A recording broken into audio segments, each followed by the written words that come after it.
I'm still blown away by Sonic Youth's history because we never really bought into being a popular rock band.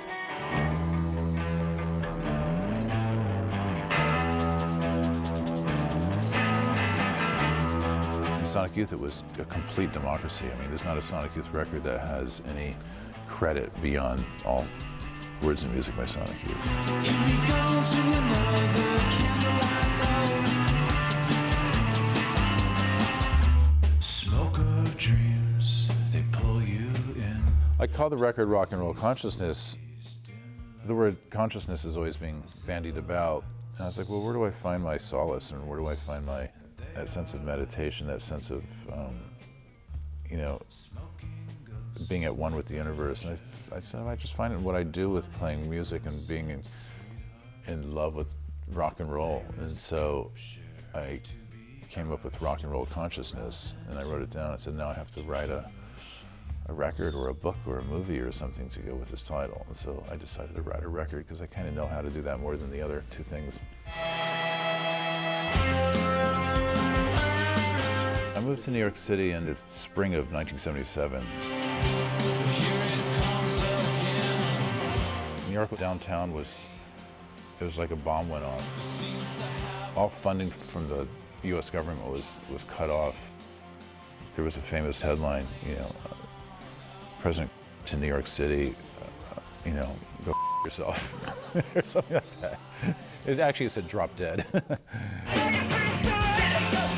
It just meant like, okay, it's just like the city is a wild, wild west, and that's sort of what it felt like. I mean, it was like, it was a lot of desperate living.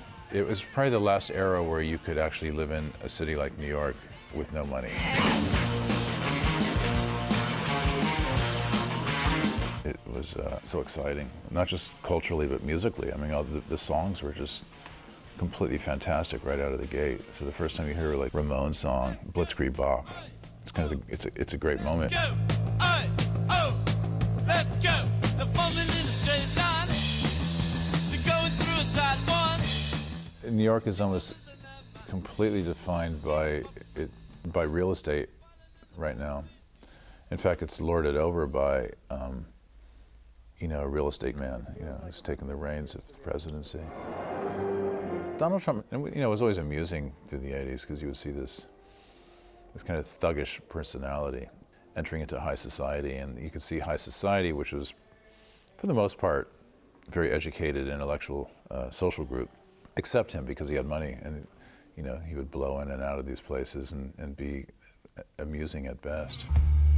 New York City is everything.